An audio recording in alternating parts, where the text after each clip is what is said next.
So just now, the 1st of December, something which is big back in the news is the promotion of another referendum for Scottish independence. So was it 2016? 2016, there was a vote whether Scotland could be an independent country from the United Kingdom. Not from England, but from the United Kingdom. So it'd be completely its own separate country. And it was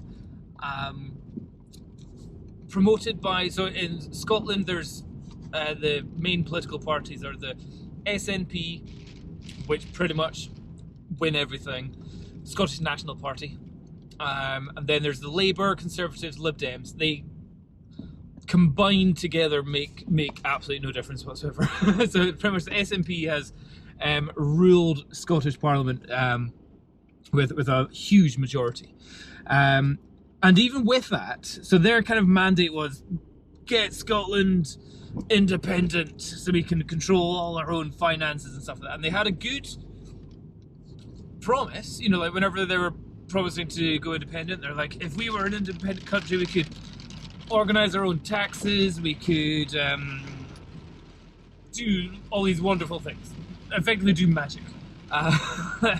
And we'd have so much money coming in from the oil. So that was one of the big arguments, is that Scotland doesn't get to keep the revenue from the oil that we bring from the sea, and some other things as well. In the end, pretty much just after we voted against going independent, so it was a pretty close race, the oil industry just collapsed.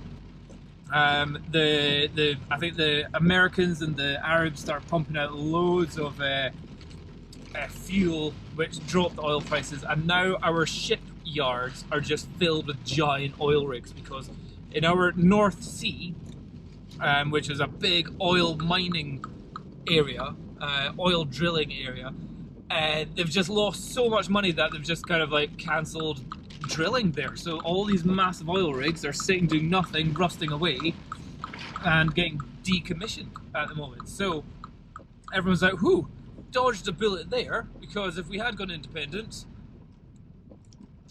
all the promise of all the extra money that we'd have from all the oil that we make would have disappeared. So we're like, whew, thank goodness we didn't do that. And when we were given that referendum, that option of a referendum, it was promised as it was promoted as a once in a generation opportunity for Scotland to go independent. And we thought, right, since we didn't vote for independence, we can stop thinking about that. However, since then, well, everything's gone tits up. The coronavirus has swept through the UK, through the world. Industries are collapsing left, right and centre. Massive businesses are going under. I think Arcadia, the big shopping conglomerate, which has Topshop and Burton and all that kind of stuff, they're about to go under. And millions of jobs are getting lost just now. Tens of thousands of people have died from the coronavirus. We still don't really have a proper test and trace system.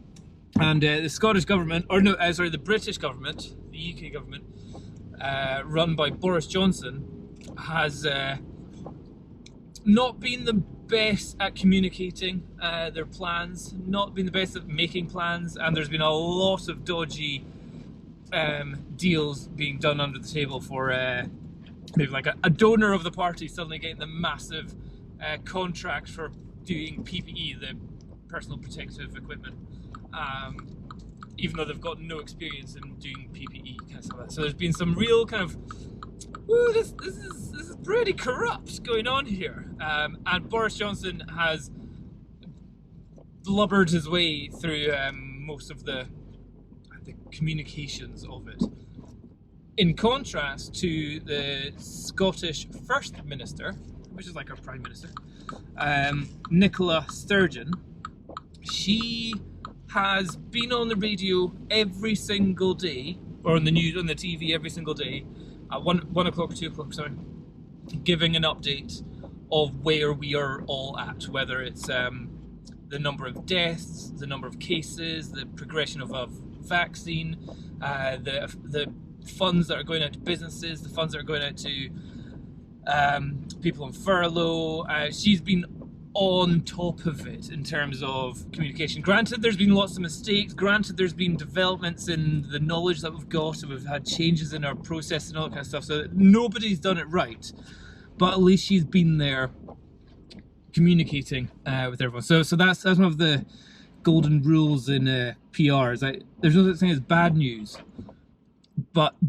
avoiding going out and talking to the public like Boris Johnson has done has not been good for him. So in other words, Nicola Sturgeon has gained a lot of popularity, even with people who aren't fans of Brexit, aren't fans of independence or the SNP. But the fact that she has been a good First Minister has got her in a good light with everyone. And anyway, with the sheer amount of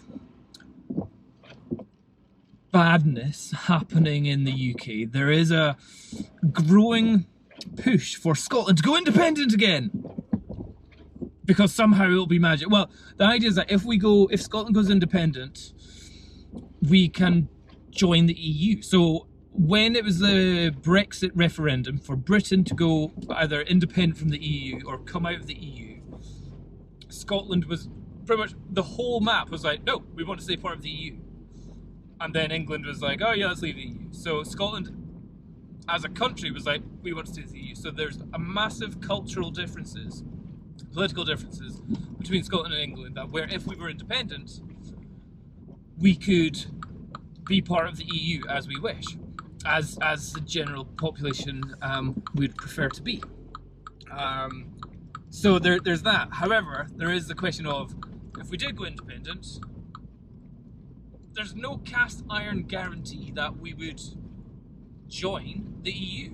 And if we did, how would we get into it? And would there be costs? And additionally, in leaving the UK, we would still be burdened with the huge debts that the UK have built up. So it's not like we can just go, financially screwed, we're off to, the UK's financially screwed, I'm going to go leave and do it all by myself, and then start with a blank slate. No, we would be starting with a massive debt already, with no oil industry and massively failing industries all around the place. So it's just like, the idea of like, just because you hate the UK government, or you think the UK government has done really bad, doesn't mean that by going independent, suddenly everything is fixed. Suddenly we have a utopian world where everything is just perfect.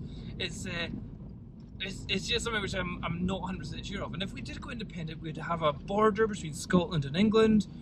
And as we've seen in Northern Ireland, anytime there was a hard border, that didn't go down too well, considering the amount of murders and riots and terrorism because of hard borders and all that kind of stuff. So, not hugely confident that if we did go independent, it would be the amazing, brilliant, wonderful world that is being promoted. So, certainly when Brexit was promoted to the UK, the people that were pro-Brexit, people that were let's leave the EU, we're saying it's going to be brilliant, we're going to have deals, we're going to be better than what we were beforehand, it's going to be fantastic. Meanwhile, the people are like, no, let's not leave the EU. We're mocked as being Project Fear. Oh, you're just scared. Oh, you're just trying to make all the bad things happen. Oh, you think there's going to be massive delays at the borders. Oh, you're just complaining about everything. It's turned out that Project Fear was actually Project Accuracy. And so like, we've only got like 30 days. We've had like 4 years. We've only got like 30 days until we're fully left the EU, and we still don't even have an idea about how we're going to do the border crossings. It's just complete failure.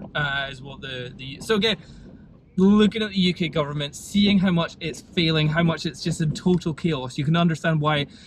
Let's just go independent so we don't have to deal with all these people again. But it just doesn't mean that all our issues are going to disappear. That's the only thing. So there are definitely pros and ways to promote independence, and I can see the positives of it. And if we were to able to just join the EU and have the security of being part of that larger European market, then yes, Scotland could definitely benefit from that massively. But I think there's also going to be a lot of cons, and those cons could be lasting for a long time as well. And I just think doing this while we're in a effectively economic free fall, I think we've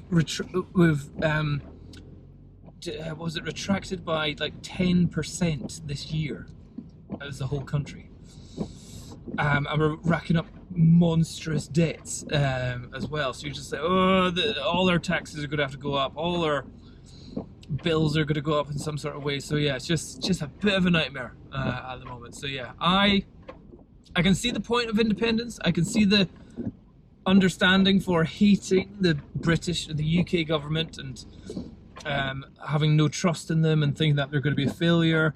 And I can see why people think if we went independent, it would be great. But at the same time, I can highly see that this is just all wishful thinking.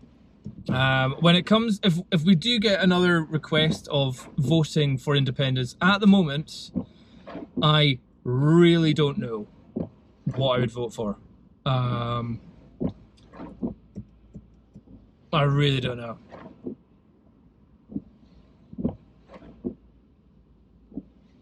I would, yeah. I'd be a very skeptical person, and seeing how badly the Britain becoming independent from the EU has gone, believing that Scotland becoming independent from the UK would be easy, it just wouldn't happen. It would be absolute chaos again. Why make yourself a smaller fish in a bigger bowl than what the UK already is? It just doesn't quite make sense to me at the moment. But I could be persuaded if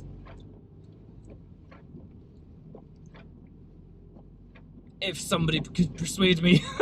Yeah. So anyway, that's how it is. 1st of December 2020, COVID-19 ravaging the country, economy going down the pan, Scotland starting to push for a second independence referendum, which was meant to be a once in a generation or once in a lifetime opportunity about 5 years ago. Don't know. Really don't know.